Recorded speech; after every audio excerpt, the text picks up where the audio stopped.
Hi friends, welcome back to my channel. ఈ స్టోరీకి writer SNMR Sridhar గారండి. శ్రీధర్ గారి అన్ని స్టోరీస్కి కాపీరైట్స్ వర్తిస్తాయి. ఆయన పర్మిషన్ లేకుండా యూట్యూబ్లోనే కాదు మరి ఇతర సోషల్ మీడియా నెట్వర్క్లో కూడా ఆయన స్టోరీస్ని అప్లోడ్ చేయడానికి వీల్లేదు.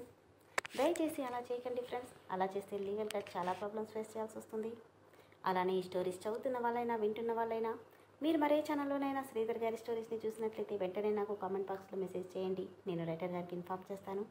ఇక లేట్ చేయకుండా వీడియోలోకి వెళ్ళిపోదాం ఫ్రెండ్స్. ఎస్ఎన్ఎంఆర్ శ్రీధర్ గారు రాసినటువంటి కలలా కరిగిన నీకైన అన్వేషణ 62వ భాగం. ఏంట్రా అంత డల్గా ఉన్నావు? ఏమంటుంది సిరి అని అడిగాడు ఆర్కే సూర్యని. ఏమంటుంది? బాబు బాబు అంటుంది. ఏంటి? అవును డాడ్, తనకి బాబే ప్రపంచమైపోయింది. వాడు తప్ప ఇంకేమీ అవసరం లేదు. ఓ జలసీనా అంటూ వచ్చారు విక్కీ వాళ్ళంతా. అదేం లేదురా, కాకపోతే పూర్తిగా వాడు తప్ప ఇంకేం గుర్తుండట్లేదు తనకి. కనీసం తినడం తాగడం కూడా. వాళ్ళమ్మకి తగ్గట్టే వాడు కూడా సిరిని ఒక్క మాట అంటే చాలు నన్ను తిడుతున్నాడు అనగానే అందరూ ఒక్కసారిగా షాక్ అయి, ఏంటి వాడు నిన్ను తిడుతున్నాడా? తిట్టడం కాదు, సిరిని ఒక మాట అంటే కొడుతున్నాడు కూడా అనగానే, రే నీకు పిచ్చిగాని పట్టిందా అని అడిగాడు కిరణ్. అదే కదా, వాడు నిన్ను కొట్టడమేంట్రా అన్నాడు ఆర్కే. నిజం డాడ్, వాడు నెంబర్ 1 కేడీ అంటుంటే, ఆపరా, నోట్లో నాలుక లేని పసిపిల్లాడు నిన్ను కొట్టి తిట్టాడంటున్నావా, కలగానికి అంటున్నావా అంది సుమిత్ర. మమ్మీ నా మాట నమ్ము, నేను నిజమే చెప్తున్నాను. నమ్ముతున్నాంలే కానీ నిజంగా కాదు, కల్లో అంది గీత. వీళ్ళు నమ్మరు అనుకొని ఇక నేను బయలుదేరుతానంటూ లేవగానే, మేం కూడా వస్తాం పదరా, బాబుని చూసి చాలా రోజులైంది అంటూ విక్కీ కిరణ్ కూడా బయలుదేరారు. వీళ్ళింటికి వచ్చేసరికి బయటంతా చాలా కార్లు, హాస్పిటల్ వెహికల్స్ అన్నీ ఉన్నాయి. ఏమైందిరా ఇన్ని వెహికల్స్ ఉన్నాయి, ఎవరికైనా బాగలేదా అని అడిగాడు కిరణ్. ఏమోరా అంటూనే కంగారుగా పరిగెత్తినట్టే వెళ్ళాడు సూర్య. అక్కడ హాల్లో విశ్వనాథ్ గారు తల పెట్టుకుని కూర్చొనుంటే మంగమ్మ దిగాలుగా కూర్చుంది. మామయ్య, బామ్మ, ఏమైంది? బయట అన్ని వెహికల్స్ ఉన్నాయేంటి? సిరికేమైనా బాలేదా అని కంగారుగా అడుగుతుంటే కాదన్నట్టు తలూపారు ఇద్దరు. మరి బాబుకేమైనా? పైకెళ్ళి చూడమన్నట్టుగా చూపించేసరికి కంగారుగా ముగ్గురు పైకెళ్ళారు.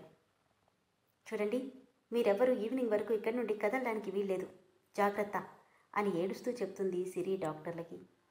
దాదాపు 10 మంది డాక్టర్లు చేతులు కట్టుకుని సైలెంట్గా నిలబడి ఉన్నారు. సిరి ఏమైంది, ఎందుకలా ఏడుస్తున్నావు అంటూ సూర్య రాగానే సూర్య అని ఏడుస్తూ గట్టిగా అతన్ని చుట్టుకుపోయింది. ఏమైంది సిరి, నీకేమైనా బాలేదా? ఊహు బాబు అంటూ బెడ్ మీద చూడగానే బాల్ పట్టుకుని ఆడుతున్నాడు బాబు. వాడు కూడా బాగానే ఉన్నాడు కదా సిరి, మరి డాక్టర్లేంటి నీ ఏడుపేంటి అని అడిగాడు అయోమయంగా విక్కీ. సూర్య, బాబుకి ఏమైందో తెలుసా అనగానే కిరణ్ కంగారుగా, ఏమైంది సిరి? దోమ కుట్టింది కిరణ్ అనగానే ముగ్గురు ఒకేసారి, ఏంటి దోమ కుట్టిందా? అవును, ఎంత పెద్ద దోమో తెలుసా? పెద్దదంటే కనీసం నా అంత ఉందా అని వెటకారంగా అడిగాడు కిరణ్. ఏంటి నా బాబుకి దోమ కుట్టిందంటే నవ్వుతున్నావా? నవ్వక ఏం చేయమంటావు సిరి, ఇది చూడు అంటూ తన చేతి మీద బుల్లెట్ గాయం చూపించాడు విక్కీ. దోమకే ఇలా అయిపోతే దీనికి నేనేమవ్వాలి అన్నాడు. ఇవన్నీ మీకు అలవాటే, మీకేమీ కాదు, పైగా ఒక్కొక్కరు 6 ప్యాక్ పెంచి దున్నపోతుల్లా ఉన్నారు అనగానే, ఏంటి మేం దున్నపోతులమా అంటూ షాక్ అయ్యాడు విక్కీ. మీ బాడీలు చూస్తే ఎవరైనా ఇలానే అంటారు, కానీ నా బాబు చాలా చిన్నపిల్లాడు, చూడు ఎలా కుట్టిందో అంటూ షర్టు పైకి జరిపి చూపించగానే, రే ఏంట్రా ఇది అన్నారు విక్కీ కిరణ్ ఇద్దరు. సూర్య తల పట్టుకుని, నువ్వు బాధపడకు బంగారం, రజనీకాంత్లా రోబోలా మారైనా సరే ఆ దోమని తీసుకొచ్చి జైల్లో వేస్తానన్నాడు సూర్య. ఏంటి తమాషాగా ఉందా అని కోపంగా అంది Siri. Doctors, thank you so much, మీరిక వెళ్ళొచ్చు అని సూర్య అంటే, thank you so much sir, normal దోమేనని మేడంకి ఎంత చెప్పినా అర్థం కావట్లేదు, మేము వెళ్ళొస్తాం అని చెప్పి వెళ్ళిపోతున్నారు డాక్టర్లు. ఆగండి, బాబుకి మళ్ళీ ఏమైనా అయితే మిమ్మల్ని ఈవినింగ్ వరకు ఉండమన్నాను కదా. వాడికేం కాదులే సిరి, వాళ్ళని వెళ్ళనివ్వు. అది కాదు సూర్య అంటుంటే, మీరు వెళ్ళండి డాక్టర్స్ అని అందరినీ పంపించేసి, ఏమైంది సిరి నీకు? వాణ్ణి చూడు ఎంత చక్కగా ఆడుకుంటున్నాడు, ఇంత చిన్నదానికి ఇంత హంగామా చేశావా? నీకిలానే ఉంటుంది, వాడికి మళ్ళీ ఇన్ఫెక్షన్ ఏమైనా అయితే అని ఏడుస్తుంటే, ఏమీ అవ్వదు, ఇలా చిన్న చిన్న వాటికి డాక్టర్స్ని కలిస్తే వాడికి ఇమ్యూనిటీ ఎలా పెరుగుతుంది? విక్కీ కూడా అవును సిరి, అయినా వాణ్ణి చూడు ఎంత బాగా ఆడుకుంటున్నాడో అంటూనే రారా కన్నా అంటూ ఎత్తుకున్నాడు. సిరి, పిల్లల్ని ప్రేమగా పెంచాలి, ప్రాణంగా పెంచకూడదు, అదెప్పుడూ మంచిది కాదు అన్నాడు సూర్య. నాకు అదంతా తెలీదు డాడ్ డాడ్ అనడంతో ఏంటి బేబీ అంటూ వచ్చాడు విశ్వనాథ్. దోమలు ఇంట్లోకి రాకుండా ఏదో ఒకటి చెయ్యండి, లేదంటే నేను ఇక్కడి నుండి వెళ్ళిపోతాను. అంటే ఇప్పుడు అవి లోపలికి రాకుండా కాపలాగా సెక్యూరిటీని పెట్టమంటావా అన్నాడు కిరణ్. అదే కరెక్ట్ అనుకుంటా అన్నాడు విక్కీ కూడా. మీ ముగ్గురికి ఆటలుగా ఉంది కదా, అసలు ఇక్కడికి ఎందుకు వచ్చారు మీరు? వెళ్ళిపోండి ఇక్కడి నుండి అని రాకన్నయ్య అంటూ బాబుని తీసుకుని వెళ్ళిపోయింది సిరి. షో అనుకుంటూ విశ్వనాథ్ గారు సోఫాలో కూర్చుండిపోయారు. ఏంటి సూర్య ఇదంతా అని విక్కీ అడిగితే, ఇదేముంది, రోజు చూస్తే నువ్వేమంటావు, తనకి పూర్తిగా బాబు తప్ప వేరే ప్రపంచమే లేకుండా అయిపోయిందిరా. సరిపోయింది, ఇలా అయితే నువ్వు సిరిని పెళ్ళికి ఎలా ఒప్పిస్తావు? అదెందుకు అడుగుతావులే, రోజు తనని బతిమాలేసరికి నాకు నిజంగానే చుక్కలు కనిపిస్తున్నాయి.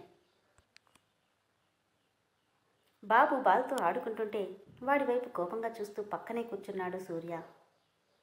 ఏంటి డాడీ అలా చూస్తున్నావు, నాకు దిష్టి తగులుతుంది.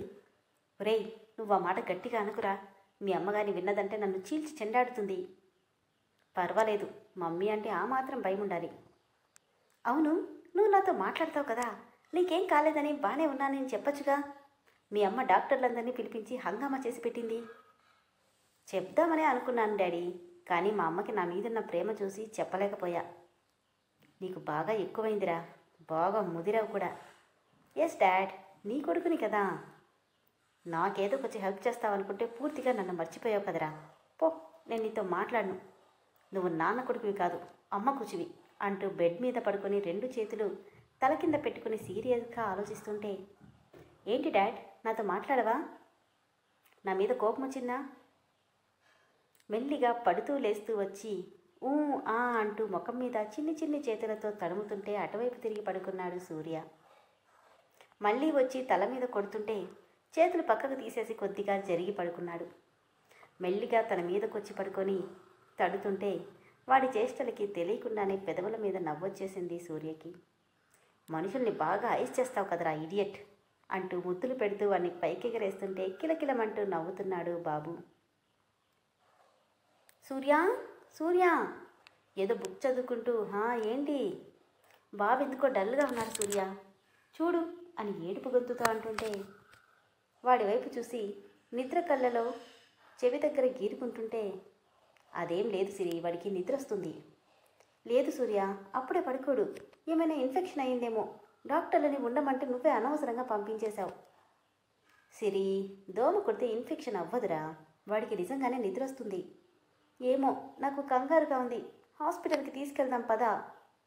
అవసరం లేదులే, నీకు అసలు వీడి మీద ప్రేమ ఉందా సూర్య? బాగలేకపోతే చెప్పడానికి వీడికి ఏమైనా మాటలు వచ్చా? ఆ మాత్రం కనికరం కూడా లేదా నీకు అని గట్టి గట్టిగా అరుస్తుంటే, సిరి ముందు వాడిని ఒకసారి లైవు అని బాబుని తీసుకొని, శిషీర్ ఏమైంది మా శిషికి, ఎప్పుడు నవ్వుతుంటాడు కదా, ఇప్పుడేంటి డల్గా ఉన్నాడు, మనం ఆడుకుందామా అంటూ వాడిని బెడ్ మీదే పైకి కిందకి ఎగిరేస్తుంటే నిద్రమత్తులో కూడా కిలకిలా నవ్వుతున్నాడు బాబు. అది చూసిన సిరి, అమ్మయ్యా ఇప్పుడు మామూలుగానే ఉన్నాడు అనుకుంటే, చూసావా ఎలా నవ్వుతున్నాడు? తన పక్కనే పడుకొని, అవును సూర్య ఎంత బాగా నవ్వుతున్నాడు అంటూ వాడి సంతోషాన్ని చూస్తుంటే, సూర్య కోసమే వాడినలా ఆడిస్తున్నాడు సూర్య. వాడినలా చూస్తూ చూస్తూనే ఆవలింతలు ముంచుకొస్తే సూర్య గుండెల మీదకి జరిగి పడుకుంది సిరి. తను పడుకోగానే, కన్నయ్య నిద్రొస్తుందా, మమ్మీ బజ్జుంది, ఈరోజుకి డాడీ మీద పడుకో అంటూనే మరోవైపు పడుకోబెట్టుకోగానే వెంటనే నిద్రపోయాడు బాబు కూడా. నిద్దట్లో సిరి బాబు చుట్టూ చెయ్యేసి పడుకుంటే ఒక చేత్తో సిరిని మరో చేత్తో బాబుని పట్టుకొని ఇద్దరికీ ముద్దు పెట్టి, మనం ఎప్పుడు ఇలానే ఉండాలి సిరి, ఎట్టి పరిస్థితుల్లోనూ నేను ఈ సంతోషాన్ని వదులుకోవడానికి సిద్ధంగా లేను అనుకుంటూ ఎప్పటికో నిద్రపోయాడు సూర్య. కన్నయ్య మనం బయటికెళ్ళి ఆడుకుందామా, పద వెళ్దాం అని తీసుకెళ్తుంటే అద్దం ముందు తన ప్రతిబింబాన్ని చూసుకుని అక్కడే ఆగిపోయింది సిరి. మోకాళ్ళ వరకు ఉన్న షార్ట్, నడుం వరకు ఉన్న స్లీవ్లెస్ టీషర్ట్, పోనీటైల్ వేసుకుని ఫుల్ పాష్ కల్చర్లా అనిపిస్తుంటే, చిచి ఏంటి ఇలా ఉన్నాను అనుకుని బాబుకి ముద్దు పెట్టి, కన్నయ్య నువ్వు బాల్తో ఆడుకుంటూ ఉండు, నేను ఇప్పుడే వస్తానంటూ బెడ్ మీద కూర్చోబెట్టి సెల్ఫ్ ఓపెన్ చేసి పింక్ అండ్ క్రీమ్ కలర్లో చుడీదార్ బయటికి తీసింది. ఒకప్పుడు తనకెంతో ఇష్టమైన డ్రెస్ మళ్ళీ 2 ఏళ్ల తర్వాత ఇప్పుడే దాన్ని వేయడం. ఆ డ్రెస్ చేంజ్ చేసుకుని చెవులకి పొడవైన ఝుంకాలు, చేతికి మ్యాచింగ్ బ్యాంగిల్స్, సేమ్ కలర్ చిన్న స్టిక్కర్ పెట్టుకొని హెయిర్ మొత్తం లీవ్ చేసి చిన్న ఫ్లక్కర్ పెట్టి తన వైపు ఒకసారి చూసుకోగానే ఒకప్పటి తను గుర్తొచ్చి పెదవుల మీద చిరునవ్వు చేరింది సిరికి. బాబునెత్తుకుని కిందకొస్తున్న సిరిని ఇంట్లో వాళ్ళంతా కళ్ళార్పకుండా చూస్తున్నారు. సూర్య, నువ్వు చెప్పింది నిజం. బాబుని తనకి దూరం చేసి చాలా పెద్ద తప్పు చేశాను. నా కూతురు ఎప్పుడూ మునుపటిలా కనిపిస్తుంది తెలుసా అంటున్నాడు విశ్వనాథ్. ఏంటి డాడీ అలా చూస్తున్నారు? ఏం లేదమ్మా, చాలా రోజుల తర్వాత నా బేబీ నా ముందుకొచ్చినట్టుంది అంటుంటే నవ్వి, పద కన్నయ్య మనం గార్డెన్లో ఆడుకుందాం అని బాబుని ట్రాలీలో కూర్చోబెట్టుకుని గార్డెన్ మొత్తం తిప్పుతుంటే ఎదురుగా నవ్వుతూ తననే చూస్తూ లూట నిలబడి ఉన్నాడు. నువ్వా? ఒక్క క్షణం భయపడ్డాను. మాట్లాడొచ్చుగా, సైలెంట్గా నిలబడ్డావేంటి అని అరుస్తుంటే సూర్య కళ్ళకి కదులుతున్న అందమైన పెదవులు, లయబద్ధంగా ఊగుతున్న చెవి జుంకాలు మాత్రమే కనిపిస్తున్నాయి. నవ్వుతూ దగ్గరికొచ్చి ఆమెను గట్టిగా హక్ చేసుకున్నాడు. ఒక క్షణం ఏమీ అర్థం కాక అలానే బిగుసుకుపోయింది సిరి. అక్కడ పనిచేసే పని వాళ్ళంతా నవ్వుకుంటూ అక్కడి నుండి వెళ్ళిపోయారు. చాలా అందంగా ఉన్నావు సిరి, నిజంగా యు ఆర్ సో బ్యూటిఫుల్. ఎప్పుడు ఇలానే ఉండు. నాకు నువ్వు ఇలా ఉంటే ఎంత ఇష్టమో తెలుసా అని చెప్పి దూరం జరిగి నుదుటి మీద ముద్దు పెట్టి వెళ్తూ మళ్ళీ వెనక్కొచ్చి హత్తుకొని, మన పెళ్లి గురించి ఆలోచించు సిరి ప్లీజ్ అని చెప్పి వెళ్ళిపోయాడు సూర్య.